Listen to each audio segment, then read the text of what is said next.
Hi viewers, welcome to my channel. ఈరోజు నేను మీకు బెసారు రెసిపీ చూపిస్తున్నానండి. కర్ణాటక స్టైల్ చాలా టేస్టీగా ఉంటుంది. ఇది నేను క్యాబేజీ కందిపప్పు వేసి పలియా అండ్ బెసారు రెండు చూపిస్తున్నాను. ముందుగా కందిపప్పు తీసుకుని దాన్ని నీట్గా వాష్ చేసుకున్నానండి. ఒక 2 times వాష్ చేసుకున్నాను.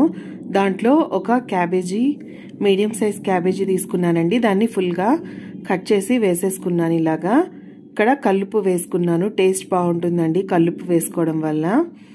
తర్వాత ఒక 2.5 గ్లాస్ వాటర్ వేసుకున్నానండి. నేను ఒక 2 టమాటోస్ వేసుకున్నాను. ఫుల్గా ఇట్లానే వేసుకోవాలండి, కట్ చేసి వేసుకోకూడదు. ఇలా వేసుకుంటేనే చక్కగా ఉడికి ఆ టేస్ట్ బాగుంటుంది.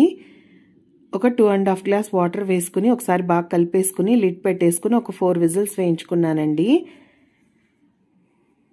మీ కుక్కర్ని బట్టండి, 3 విజిల్స్ అయినా సరిపోతుంది. కందిపప్పు మరీ మెత్తగా అయిపోకూడదండి, పప్పు పొలుగ్గా ఉండాలి, అప్పుడే టేస్ట్ బాగుంటుంది. తర్వాత ఒక 1 స్పూన్ ఆయిల్ తీసుకుని దాంట్లో వెల్లుల్లి రెబ్బలు వేసుకున్నానండి. ఆ వెల్లుల్లి వేగిన తర్వాత ఒక పెద్ద సైజ్ ఆనియన్ తీసుకుని ఇలా మీడియం పీసెస్గా కట్ చేసుకుని వేయించుకుంటున్నాను. ఇవి వేగిన తర్వాత దీంట్లో 1 స్పూన్ జీలకర్ర వేసుకున్నానండి. జీలకర్ర వేసుకుని ఇది కూడా వేయించేసుకుని పక్కన పెట్టి చల్లార్చుకుంటున్నానండి. కొంచెం చల్లారిన తర్వాత గ్రైండ్ చేసుకోవాలి. ఉడికిపోయింది కదండి పప్పు, అది దాంట్లో కొంచెం ఆ టొమాటోస్ ఒక 2, ఒక 3 గెరెట్లు ఈ క్యాబేజీ మిశ్రమం ఉంది కదండి ఉడికిచ్చింది, దాన్ని కూడా తీసుకున్నాను. ఎందుకంటే ఈ బెసారు అది చిక్కగా వస్తుందండి. ఇదంతా మనం గ్రైండ్ చేసుకొని వేసుకోవడం వల్ల టేస్ట్ బాగుంటుంది.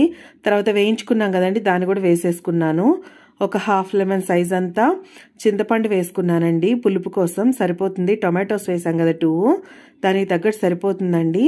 ఇక్కడ ఒక 2 స్పూన్స్ సాంబార్ పౌడర్ వేసుకున్నాను.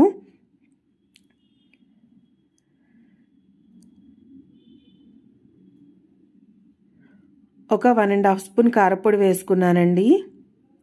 కారపొడి మీ టేస్ట్కి తగ్గట్టు వేసుకోండి. ఇక్కడ ఒక 2 స్పూన్స్ ఫుల్గా కొబ్బరి తురుము కూడా వేసుకున్నాను. కొంచెం కొత్తిమీర కూడా వేసుకొని ఇందాక మనం ఉడికిచ్చి పక్కన తీసి పెట్టుకోవాలండి వాటర్ అనేవి.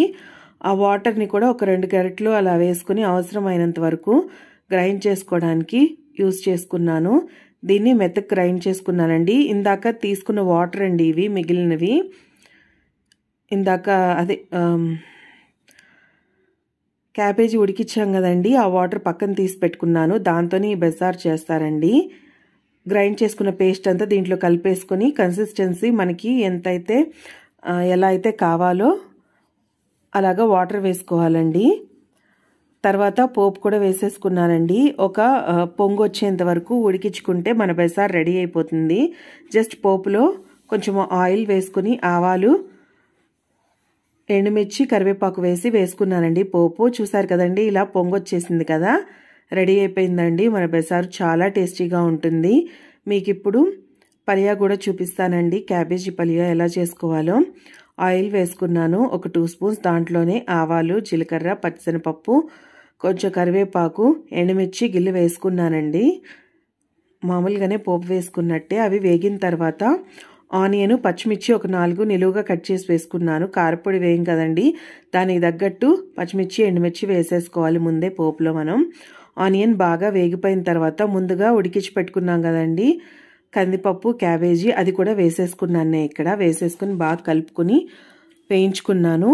ఉప్పు వేసాం కదండి ఆల్రెడీ, అదే సరిపోయి ఉంటుంది మనకి. తర్వాత కొబ్బరి తురుము పైనుంచి వేసి ఒక 2 minutes అలా వేయించుకున్నానండి. ఫైనల్గా కొత్తిమీర వేసి ఒకసారి కలిపేసుకుని సర్వ్ చేసేసుకుంటే మన పలియా కూడా రెడీ అయిపోయిందండి. చాలా టేస్టీగా ఉంటుంది. చూసారు కదండి, రెండిటి కాంబినేషన్ ఒకసారి ట్రై చేయండి.